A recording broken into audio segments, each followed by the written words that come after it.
How's it going, guys? You're listening to episode 3 of the Cream Team podcast.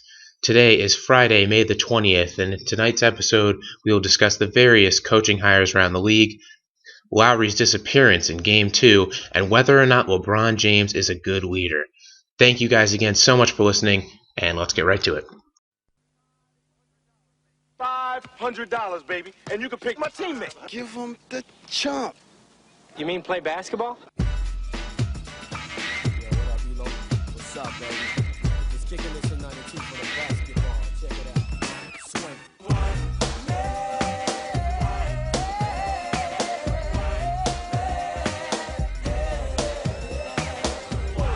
To the beat, y'all. To the beat, y'all. To the beat, y'all. Hey guys, thank you so much for listening to the Cream Team NBA podcast. I'm your host, Griffin Markwith. With me, as always, is my good friend, Hunter Gonzales. Hey, guys. How are y'all? Hope y'all are doing fantastic. This week has been a pretty awesome week. We've got the podcast started. We've had a second episode. Now we're getting third. And I think we're kind of getting into the groove of things. And, comments, help, anything is greatly appreciated from us. gmarkwith@yahoo.com, hunter.r.gonzales with an s at gmail.com. Our biggest thing right now, we are trying to get this stupid podcast on iTunes. We need help. But with all that being said, we got a full slate of things to talk about for y'all tonight, and y'all are going to love to hear this. We're actually going to get into a serious debate because my boy Griffin has some quotation bombshell that he's keeping from me, but apparently it's going to be something big. So let's just dive right into it, Griffin. Go ahead and tell me, what do you think about this whole Mike D'Antoni thing in Houston? What do you think about Frank Vogel getting hired on that 4-year, $22 million contract by the Orlando Magic? Really quickly before we get into the coach stuff, Hunter, sorry, but on the social media and contact front, we are now on Twitter. We are at TCT_podcast. We just started that, and we also have an email. It's thecreamteampodcast@gmail.com. So if you'd like to contact us through either of those mediums, please feel free to do so. We'd really appreciate that. So now getting to the coaching stuff. D'Antoni, multiple reports came out recently saying that the Houston Rockets were interested in hiring Mike D'Antoni. I've heard through a lot of different sources that would make sense for the Rockets, that would make sense for D'Antoni, that they sort of have the personnel to match D'Antoni's style. I, for one, disagree with that, and I'll get into that shortly, but I wanted to hear your thoughts on that, Hunter. What do you think? A lot of, and I hate having a player kind of dictate what happens, and it's pretty much Dwight Howard he interviewed with, I think it was Mark Stein earlier this week, and said that he hadn't made up his mind as to where he's going. Everybody can call that what it is. That's absolute crap. I mean, everybody knows that. But I think a lot of it really depends on what happens with Howard, because if Howard decides to stay, let's say, and shocks everybody and stays, then I believe that something has got to happen to Harden, or vice versa. If Howard decides to go, of course, it's still Harden's team. And, Mike D'Antoni, we know defense is not his forte, so it kind of makes me question Patrick Beverley, his fit on that team. Corey Brewer, his fit on that team. Granted, Corey Brewer has developed a offensive game that is developed and then completely lost it this last year. So he still has an idea of what to do, but I think Harden being there is kind of very key, and if D'Antoni takes this or not, because just like I said, D'Antoni plays no defense, and he's just looking for scores. And I was reading the other day, Harden had more isolation plays this past year than 9 teams. So it's insane. So I think that D'Antoni will fit in that system, but do I think that he would be necessarily the best coach? That's up for debate. What do you think? Well, I just want to warn everyone that I am very biased towards this. Any topic about the Rockets, one being a Jazz fan and my fellow Jazz fans will know that we absolutely hate the Rockets because they're a garbage franchise and garbage fans. And James Harden is by far my least favorite player in the league. He's just, in my opinion, he embodies everything that's wrong with the game, whether that be in regards to lackadaisical defense, selfish hero ball, or just having a garbage beard. He's basically like a potato. He's a potato with a beard. Really, he has dead eyes. He has no personality, and I hate him. So sorry about that, but I just wanted everyone to warn that I wanted to warn everyone that I'm extremely biased when it comes to the Rockets. That being said, I understand people wanting to say that it's a good fit because exactly like you said, D'Antoni, he obviously pioneered that run and gun 7 seconds or less offense. He's not a big defensive coach, so you think it worked well with Harden. Harden likes to get out in transition from time to time. He certainly likes to shoot, and he plays absolutely zero defense. I could score on James Harden. But You're on a roll tonight. The thing is, they tried to, last year, correct me if I'm wrong and we can look this up, last year they shot the most threes. This year they were close to it. And so the thing is that they've always said with James Harden is that they need to surround him with 3-point shooters and decent defenders as well. And they thought they did that, but just look at their team this year. They didn't do that. They didn't have shooters. Beverly is decent. Ariza is probably a little less than decent. I'm gonna have to. Jason Terry never played. I'm gonna have to interject. Beverly, I think he's riding the coattails of that. What was it? 2 years ago, 3 years ago, when he had that coming out party, for lack of a better term. I think he's riding the coattails of that. I mean, is he okay? Yeah, but I don't think he is a. He's a bum. I don't think he's a good player. I really don't. And did you see the video of him playing one-on-one with like a 10-year-old girl in the park? He probably lost. I mean, he was not good. He was missing every jumper he took. So he had to hustle and get offensive rebounds and then like back her down in the post. I despise Patrick Beverly. But I mean, I'm looking at their roster right now. So Trevor Ariza doesn't fit in D'Antoni's system. Michael Beasley, he's a good China basketball player. Does that's what I'll say about him. Patrick Beverly. Yeah, go back to China and be the MVP there, Mike. Exactly. Just show out there. Even though I'm looking at his guys with dead eyes. He really didn't play that bad. I'm looking at his stats. Granted, it was a small sample size. No, he was excellent for that stretch. He was their second leading scorer, I think. I mean, I'm just looking at their team, and it's just there are so few players on that team that fit what D'Antoni wants and what D'Antoni has proven that he plays like, and it's just off of name value, is he a good coach? Yeah, but I'm gonna have to agree with what Dwight Howard said in that interview with Mark Stein, talking about how Daryl Morey just quite frankly has no idea about really anything in terms of basketball because he's never played, and it's just right. I don't. Just like I said, I'm not gonna say it's a great hire. I'm not gonna say it's a bad hire. It's kind of one of those that's just up in the air, if that makes sense. I agree. Like I said, it just comes down to personnel, really, and that's very simplistic. I know it sounds that way, but if you think about it, that roster he had in Phoenix was optimal for the style of play that that he did pioneer, and he sort of we're seeing it now with the Warriors that the small ball 3-point shooting revolution that D'Antoni started is really culminating now, but for him to go to Houston, he doesn't have the personnel there to replicate that. Now, he just can't replicate that success. Now, if they choose to surround Harden with people that D'Antoni thinks can fit his system, that's another story. But Morey's the GM there. Morey has his own. I think it was. I want to say Zach Lowe. It was another podcaster that was saying that it seems as if Morey, as we all know, Morey is a big analytics guy. That's all he is. Yet he has James Harden. It makes no sense. Yeah, it seems like he just looks at each move as an individual move and isn't really trying to piece everything together as a team and isn't taking chemistry nearly into enough account. It's a great thought. In turn is getting just a bunch of players that do not gel or mesh at all. And as long as he's the GM there, I just don't see them really meshing well as a team. Hold on. What do you think about Frank Vogel going to Orlando? And I'm going to have to interject You know the thoughts of Dwight Howard because we just like I said, we know he's going to leave Houston.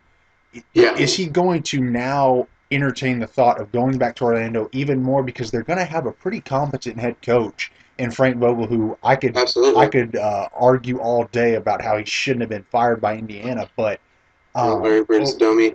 exactly. But what do you think about that? What do you think about that pickup? Um, well, as we know, Hornacek last week, or earlier, was it earlier this week or was it last week? I'm starting losing my sense of time. But Hornacek, in the past 7 days, was hired by New York. Vogel, they officially announced it today, was hired by the Magic. Mm-hmm. I personally believe that those two guys and those two teams would be best served if they were to swap. I think Hornacek's style of play. So, and look, I'm not saying it's necessarily a bad hire by Orlando because I think Vogel is a very competent coach and he'll get those guys to defend. But Hornacek's style of play would really serve that young, athletic Magic team well. And Vogel, on the other hand, he's not an offensive coach, so really he can, Phil will just kind of he will allow Phil to sort of push the triangle onto him, and he can just develop that team's defense. They already have some defensive weapons. Porzingis can be a very good defender. Robin Lopez is a proven defender. Heck, even Melo defended well last year. Yep. They're obviously a slow-paced team, so I just think that Vogel would have been a better fit in New York. Heck, Vogel's from, I believe, New Jersey, so he's from the tri-state area. And I think that it would be a better fit there. I would really have loved to see Hornacek's the style of play that Hornacek played in Phoenix or coached in Phoenix to see that in Orlando with that team because they have a lot of young athletic weapons. But alas, I'm not gonna totally disagree with what you're saying there, but I'm gonna disagree in the sense of I think that Vogel would probably, and I hadn't even thought about it until you brought it up. Do I think he would have probably been a better fit up in New York? Yes. Just with how he plays, yes. But to say Hornacek could succeed, for lack of a better term, down in Orlando is kind of, I mean, in theory, his run and gun style fits with Peyton, it fits with Oladipo, it fits with Gordon, it fits with them. But the thing is that team cannot shoot. The Magic cannot shoot. You have Peyton, who's got a broken jumper, or Oladipo's. Right. He's improved. Aaron Gordon is just athletic. Vucevic, I mean, he's honestly one of the more underrated players in the league. And I don't know why I can't think of who their power forward is, but besides Aaron Gordon, but do I think that Hornacek could have succeeded in Orlando? Yes, but I think that frankly the Magic are kind of, they're in a position where they need somebody who can come in there and just not really overhaul the roster, but overhaul the just the thought of things around there. The thought process is there because I don't think Skiles really did that, which is why he quit because they disagreed over Peyton. But I think that having Vogel there is going to really help them because he's got that experience. He's coached a few really good teams. He's done some things with Hibbert, or he did things with Hibbert. And Vucevic is better than Hibbert. I don't think that the Magic have anybody on the level of Paul George, but I think that he can get them to play how he wants them to play, and if all those things happen, I think that Magic team can be extremely good for quite some time. I do, like I said, I don't think that the Vogel hiring is bad. I would just have been very interested to see what Hornacek could do. Granted, you are right that they're certainly not one of the better shooting teams in the league, but they do. But I will disagree that they don't have any shooting. They have Fournier, who had a very good year as a good shooter. Oh, totally forgot about him. It's all good. I honestly would like to see him go to the Jazz. So they have Fournier, they have Ilyasova. They have a What's couple happened to rotation him, guys. by the way? He I don't want to say he regressed, but something's happened to him ever since he left Milwaukee. Yeah, we can go into that on another day. But you're right. He certainly hasn't developed or improved as people would have thought that, or have hoped at least. They have a couple rotation guys that can shoot. C.J. Watson's a decent shooter. Andrew Nicholson can spread the floor a little bit. Yep. Jason Smith was even stepping out his range. So I don't necessarily agree that they don't have a lick of shooting. They do, but But here's my thing. I think if they brought Hornacek in, whether through the draft or through free agency, they would have tried to pick up some shooters and change their play style. That being said, the fact that they did hire Vogel, it's still a good hire. I do agree with you there. And I think, like you said, the guy made Roy Hibbert and Lance Stevenson into all-stars and borderline all-stars. And now, I mean, they're dang near out of the league. Like, Roy Hibbert, who knows if Roy Hibbert's even going to get signed? Honestly, he might get a garbage deal from a garbage team. Yep. Stevenson's obviously a train wreck, but I mean, Vogel turned those guys in that team into defensive stoppers. So, I mean, it would be incredible if he could get Aaron Gordon to defend, Oladipo and Payton to defend consistently well. I'm not sure Vucevic is ever going to be able to be anywhere close to a competent defender, but we'll see. So I do think it is a pretty good hire. Move along. Kyle Lowry, my man, I think I saw 18 points in the first 2 games combined. This guy has all but fallen off a cliff. He can't make anything succeed.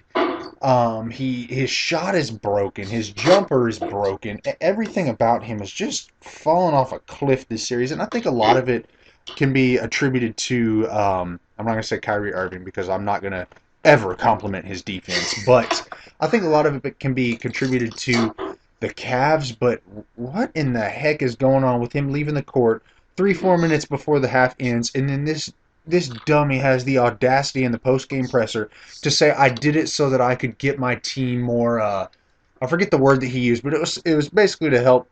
He said, in other terms, he said it was to help the team so that the guys could rally around him. What in the world is this guy talking about? I mean, let me just say, I like Kyle Lowry a lot. I'm from Philly. He's a Philly guy. So I've always liked him, and I like his game. But I'm with you, man. That was it was truly a pathetic and frankly shocking thing to do from a guy who's supposed to be the leader of that team. Like, he wasn't hurt. He was just pissed off that he's been sucking so bad. Yep. So he walked off the court, and you can't do that if you're supposed to be the leader of this team. And his explanation, the one you just said, makes pretty much no sense at all. I'm reading. He said, it's a little bit, I mean, it's a couple sentences long. Just to kind of decompress, get back there, kind of relax my body and relax my mind. How about you just take a deep breath on the court? And then he says, and knowing that we had a chance to kind of make some things happen. No, you didn't. The Cavs ended the first half on a 16-2 run. Well, that's when he left, right? Didn't they go on the run when dude walked back to the locker room? Yes, and then he said, I wanted to get myself going. Yeah, I guess you can do that by going to the locker room and get my teammates going and get the team going. It was nothing more than just kind of to decompress, breathe, and get back out. And then the dummy said that he has done it multiple times in his career before. It's just never been talked about because it wasn't the playoffs. Right. Dude, no. Well, I was, you know what I was about to say was I was about to try to defend him and say, hey, he may have thought it would have been helpful to himself and his team, but it just turned out that it wasn't. You know, everyone makes mistakes, but apparently this dude has done this multiple times. I mean, so, I mean that's bad, man. You're the leader of the team. You got to keep your head on straight. I know he's had some issues with anger and which has turned into issues with coaches before. But I guess it really it culminated into this, and it was ugly, man. It was bad. They went on a run, and really the game was over from there on. And that's the truth. And I'm looking. You mentioned defending. I'm reading a little bit of something real quick, and I'm reading what DeMar Carroll said. He said, "We still believe in him." That's kind of what you have to say of the leader of your team. Yeah, you can't say anything. He's going to show up once we get back home. Sometimes you go through a rough stretch. I believe once he gets back home, he'll knock down those shots. We'll get just a little bit of Cavs talk into it just because that's the Eastern Conference Finals. But this team, no, they're not. He's not going to knock down these shots. A change of scenery in terms of going a few thousand miles or like 800 or 900 miles up into Canada. I don't think that's going to really change anything because you look at LeBron, the dude went off last night. And I was reading immediately after I was reading the box score of the game. This was with the Cavs shooting 7 of 21 from the three-point line. So what they've relied Right. on, They weren't even shooting well. yeah, they were not even shooting well. And if I remember right, I think it was the Raptors were 9 of 23 from the 3-point line, and the Raptors still got the doors blown off of them. So Well, they've really, just really quickly, the Cavs have really changed their style with the fact that Valanciunas is out, and they've really been attacking the Yep. basket hard. And Yep. the fact that they still have so much spacing, the Raptors have to respect that, and it just opens up the lane for Kyrie, for Shumpert, and obviously for LeBron. So they've been murdering them on the inside in the restricted area. that's the truth, and I'm gonna ask this just because it just came to mind. Does this Cav team, in playing like they are right now, and I know we talked about this a few days ago, but playing as they are right now, going up against the Warriors, playing as they are right now, who do you give the advantage to? Just super quick. I'm sorry, can you say that? You broke up. Sorry about that. Oh no, Repeat you're that? okay. Who do you give the advantage to with how the Cavs are playing right now, and with how the Warriors are playing right now? Who do you give the advantage to? Just real quick. Well, you just spoiled my bombshell. Okay. Yeah. So you know my feelings in the past on LeBron and on the Cavs. But I think as of right now, I'm picking the Cavs to win the finals. Wow. I can't even disagree with that. I can't agree with that anymore, man. Just like I said on the beginning podcast, guys, the first one, I said I am the biggest LeBron fan you will ever find. I love Yeah. LeBron James. I will never, um, I will always defend him. I love him. Oh So, God! Now I want to switch my decision so, just because this is disgusting. so hearing all this said is amazing because I think it's become. It, granted, there's still a few games in between the finals that's going to happen. The Warriors and Cavs, and if it's the Thunder Cavs, just go ahead and mark it down for a 4-0 sweep Cavs. But uh, this team, everybody on the Cavs is playing way too great right now to Yeah. honestly even be. I'm not even going to say stopped. I'm going to say slowed down. This team is playing. I mean, they are dominating. They're not just winning; they are dominating. Yeah, they really are. My concern is that they're going to get to the finals, and after game one or game two, we're just going to realize, oh my gosh, these Western Conference Finals teams are so much better than the pretty much the filler that the Cavs have been playing in the Eastern Conference playoffs. Like, I that would be my concern if I were a Cleveland fan. However, Kyrie's looked great. Yep. K-Love's looked great. All their role players have been fantastic. LeBron is LeBron. And the scary part is, if you're a Golden State or an Oklahoma City fan, is that they've been playing defense. Kyrie has been playing defense. Yep. Granted, Lowry has just sucked so bad that I could probably guard 1 him. of 15 from But the 3-point line. Yeah, it's awful. But Kyrie's been playing decent defense. Him and LeBron are kind of deferring to each other when they see fit, which is a very good thing and something that they have not done in the couple years that they've been together. Love has been playing. I certainly won't go as far as to say phenomenal defense, but I watched all of that game last night. The dude was closing out hard. There was a couple possessions where they got a switch where he was guarding DeRozan in Yep. ISO, and he did excellent Amazing, yep. on him, which is shocking. I take that back. It's not shocking. Love has some of the tools necessary to be a good defender. He just really, his effort isn't there all the time. His focus and awareness isn't always there. But he's played wonderful. JR has been. I heard they were saying last night that Lou thinks that J.R. Smith has been their best perimeter defender all year, and I can't disagree with that from the film that I've watched. He's been really good. So if these guys that are traditionally not only traditionally not known as good defenders, but traditionally known as awful defenders, Yep. if these guys can gel together as a defensive unit, we already know they're going to get buckets on the offensive end. If they can mesh as a defensive unit and give 100% effort in every single game, I think that I don't think anyone can beat them. I don't think anyone can beat them in a 7-game series. Not even Golden State, because as we know, Golden State takes games off. Steph is fragile. Clay's going to take some stupid shots. They just no one has as high of a ceiling as Golden State. However, I think that Golden State I don't know, man. They just don't necessarily give it their all every single night out on the floor, and that's what would concern me if I'm a Golden State fan or an Oklahoma City fan for that matter. But they're even worse. I honestly, I'm trying to find something to disagree with, but I can never disagree with somebody saying that that LeBron is going to show out when it matters and that he's going to get his guys to play amazing when it really matters. And it's just, he is. I'm going to heap the praise all on him, not even because I love him. It's just because the dude deserves it. This guy, Triple double last night. yeah, and I mean, and 15th playoff career. even beyond that, the guy has. We can agree he is a leader of the team. He is the on court coach. He is everything in that to that team. He has. Which hold on one sec. Which hold on. Has certainly not always benefited that team because he's caused a lot of problems in that organization. It hasn't. Has to be the focus. It hasn't always benefited the team, but if you can look back, there are very few times when you can look back in the grand scheme of things, and the entire time he's been in Cleveland, I'm even talking the first stint, that LeBron has done something, or LeBron has said something, or LeBron has, I'm going to say done something, that has hurt that team. He's been doing it all year.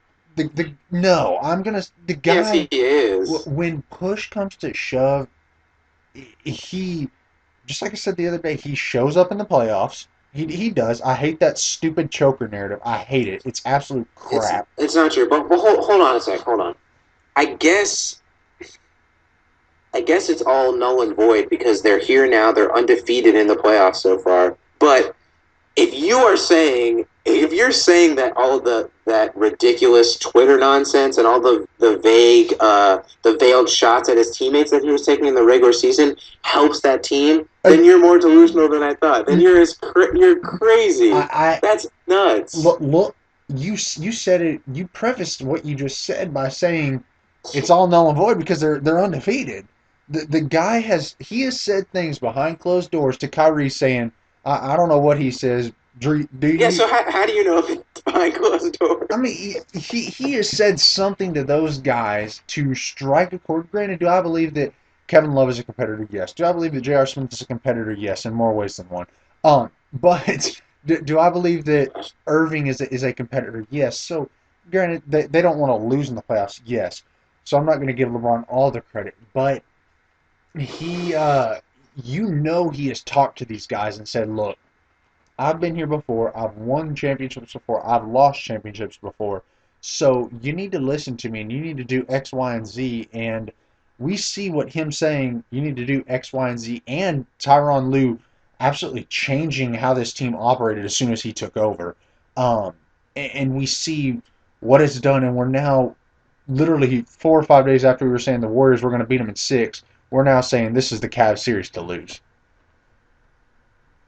That's kind of. I wouldn't go as far as to say that. I wouldn't say it's their series to lose, but I get what you're saying. I do pick them, but I kind of pick them in an upset. I still think Golden State's going to get through Oklahoma City. I still think Golden State is the favorite. I don't think, unless Steph was out, there's no way they're not the favorite. They won 73 games for a reason. They're incredibly good.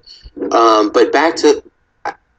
I can't see that point. I can't say that what you said was true, but I can't heap all the praise on LeBron like you're saying because of all he has not been an effective day-to-day leader to the public at least. Because you can say all you want about stuff going on behind closed doors, but we don't know about that. All we know is what he and his teammates present to the public. And what he's presented to the public is that he's passive-aggressive. He's, frankly, a baby when it comes to a lot of that stuff. Because you can't even disagree with that because, I mean, he got black-fired. Say what you will, but he got black-fired. He hasn't gotten along. Hey, it's worked. It's worked. Okay. No. I'm not arguing with the results. I'm arguing with the process. Like, just because it worked doesn't necessarily mean that was the right way to do it. He has been a diva, frankly. This year he has. You can't say that he hasn't. And if you're a fan, do you prefer LeBron's way the passive-aggressive calling people out way, or you prefer, I hate to go into the Curry-LeBron thing, but do you prefer the Curry way where he's kind of the quiet, or even Kawhi, really, like just the quiet leader of the team. He doesn't seem to stir anything up. This has nothing to do with on the court stuff per se. He doesn't seem to stir anything up. He's not necessarily cocky to the media or anything. Like, what do you prefer? Honestly, try. I know it's hard for you because it's ingrained in your DNA, but try to take your LeBron bias out of it a little bit. Here's what I'm going to say about this, and I'm saying this with this little LeBron biases I have. Do I believe Kawhi Leonard is the leader of the San Antonio Spurs? Absolutely not. Do I believe that Stephen Curry is the leader of the Golden State Warriors? And this is going to get some people's feathers ruffled. Go with Draymond. If you want. I'm Okay. I'm going to say Draymond. Let me scratch it. Don't even worry about who the leader is. Let's just worry about how they lead. So even if you want to call Draymond, I want somebody who's going to call somebody out. He doesn't take shots at his teammates. He doesn't stir crap up within the organization. He doesn't try to get Steve Kerr fired. He like all this crap that LeBron has done, you don't see it from anyone else. LeBron gets a pass because he's LeBron. These other guys wouldn't get a pass, and they don't get a pass. So I don't understand how you can justify that. I take that back. Sorry, I do understand I justify it because they are 10-0 in the playoffs, but I still don't agree with how they got there. I love, and this isn't even because it's LeBron. It's the same way that Tom Brady is with his linemen. It's the same way that I can't think of things right now, but I love. Yeah, that's great. But I love when people come out and they call people out. I love it. I really do. It because the thing is does it maybe ruffle some feathers? Does it maybe tick some people off? Yes, it does. That's just how it is. But I would much rather, as the leader of my team, tick some people off. I'd rather tick Kevin Love off. I'd rather tick Kyrie Irving off and J.R. Smith and all of them, and then see what the end result is. And I'm not going back to the end result. I'm just saying I'd rather tick them off because most people, when people are two ways, athletes are not. If I say something and I just call you out and say, dude, you sucked on the podcast, it's either going to make you just say, forget this, I'm not doing it, or you're going to say, you know what, I got to step my game up. And if you're an athlete, you want to be the alpha dog. I don't care who you are. You want to step your game up. So I'm going to have to side with LeBron, not even in siding with LeBron. I'm just going to have to side with his thought processes about it because, quite frankly... But that's not. But what you're saying he didn't do. He didn't come out and directly challenge his teammates. Yeah. Like getting them fired up is one thing. He's taking veiled shots and saying, "Oh, we have to do this. We have to do that." It's like, dude, just come out and say it. Like that. Maybe it flies with you, but that passive aggressive bullcrap. I absolutely would not respond to that. Obviously, I'm not a professional athlete, but just come out and say something to my face like a man. Don't take veiled shots at me through the media. Like it's just not what you would expect from a player of LeBron's caliber, or a leader that we assume LeBron should be. I wish I could find things. I mean, you are right. What I will say, he does say, he does he does take those veiled shots. Yes. Would it be a little bit better if he just said, Kevin Love, you suck on defense, improve? Yes, that would be better. But it's all, just like you said at the beginning, it's all null and void because whatever they're doing, whatever Lou's doing, whatever Irving's doing, J.R. Smith, Richard Jefferson, whatever anybody on that team is doing, it is clearly working. And by golly, I don't care what y'all do behind closed doors or in front of cameras. Keep on doing what you're doing because it works. Just quite frankly, it works. And I think that's kind of, I mean, it's clearly obvious, but I mean, that really just puts the bow on that conversation because what they're doing is working. Hold on. So, in the vein of coach hiring and firings and extensions and whatnot, just in general coach dealings, I would like to briefly discuss the Snyder extension. I think, first of all, I love Quinn Snyder. I think he's done an excellent job, particularly with the defense of the Jazz. Yep. He might need a little help on offense for sure, but I think he's a great all-around coach. He seems to have great relationships with the players. I don't know how many Jazz games you've watched, Hunter, but the dude is terrifying on the sideline. He looks like a serial killer. He So does. I think we have an intimidation factor. He's oft compared to Christian Bale in American Psycho. Yes. So I think we definitely have the mental factor in bringing Quinn back, but I think it just speaks to the stability of the Jazz franchise. I mean, we talk about it all the time on the show and off it. There are so many firings and hirings of coaches. It's ridiculous. The coaching turnover rate in the NBA is absurd. I think 12 of the 30 coaches from last year are gone. Right now, it might even be. Oh, I guess it's more now with Lobo and whatnot. That was at the beginning of the playoffs. I think it was 12. So the fact that not only and mind you, Quinn's contract wasn't even up. They just scratched time it. out real quick. And this is May 7th of 2014.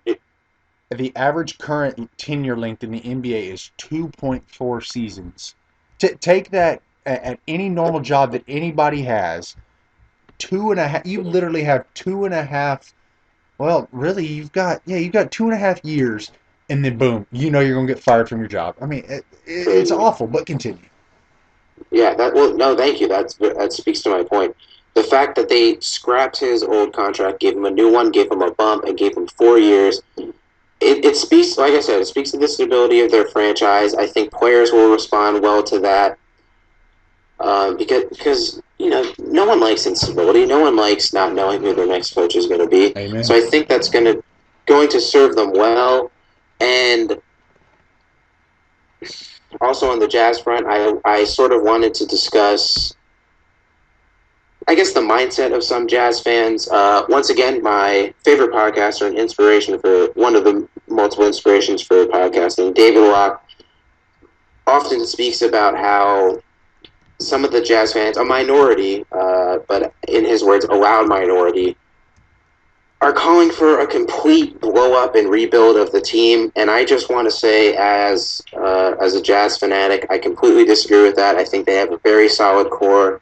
They have some obvious holes, but there are some fillable holes, especially if Exum turns out to be what we want him to be.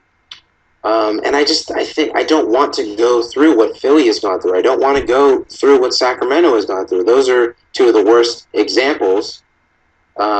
But I don't want to go through that awful rebuild, especially when we have really solid guys. I mean, Gordon Hayward, borderline all-star.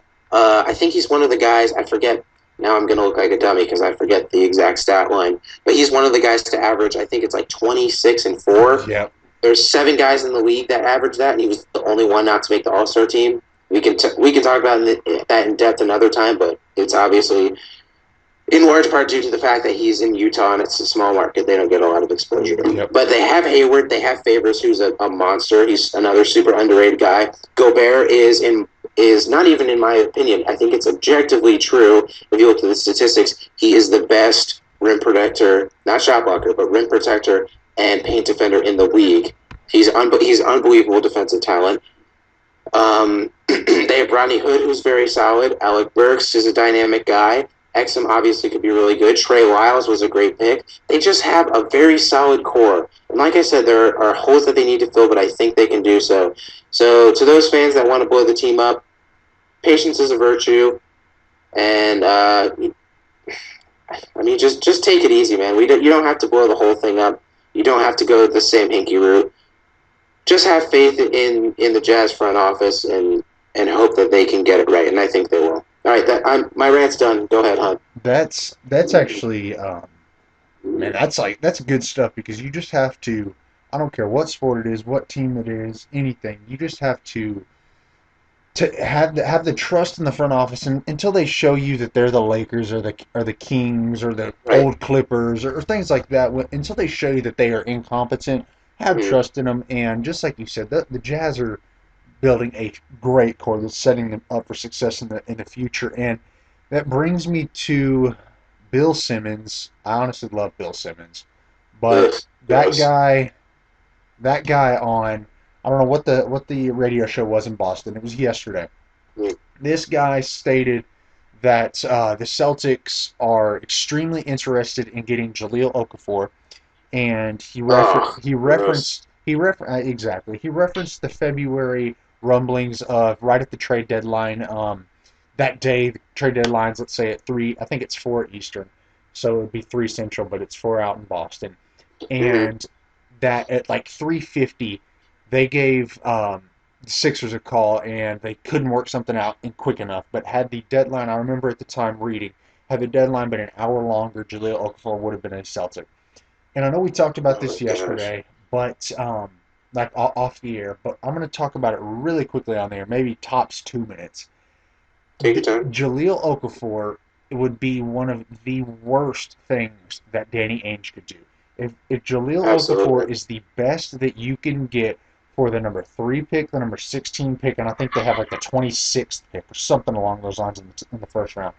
If he is the best that you can get for that stockpile of drafts, we need to talk.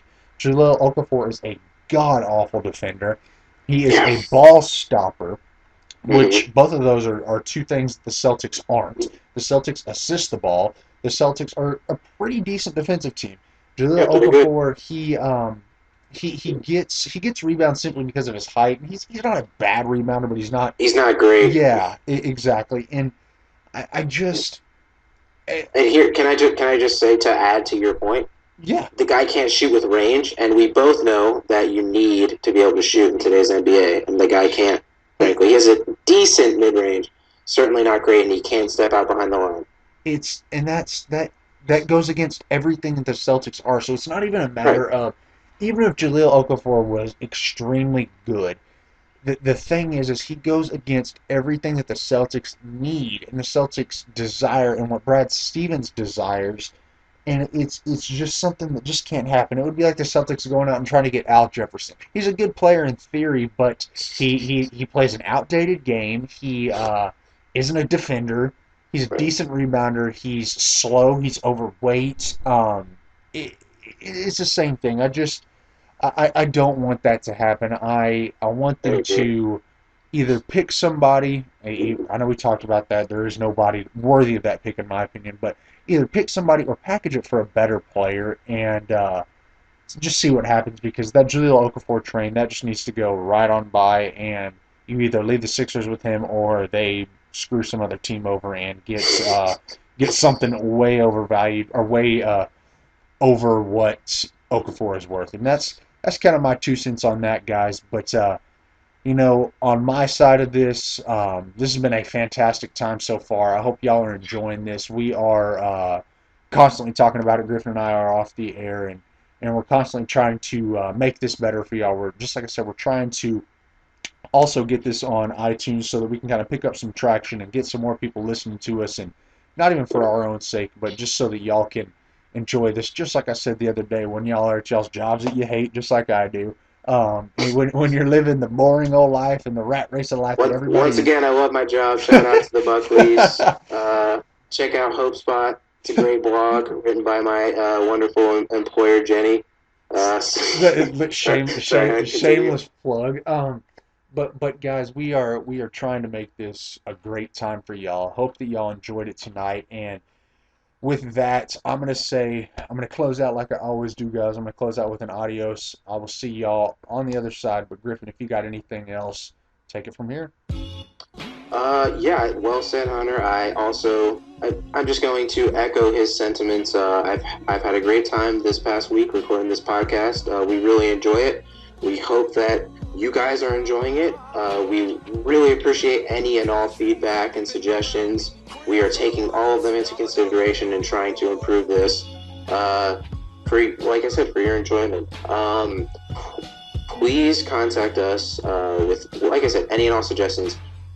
You can do that through Twitter at TCT_podcast. You can do it on our email at thecreamteampodcast, or the aforementioned personal emails. Any way you want to get into contact with us, that is perfectly fine with us. Once again, guys, thank you so much for listening, and I hope you have a wonderful weekend. We will see you guys soon. Adios, guys.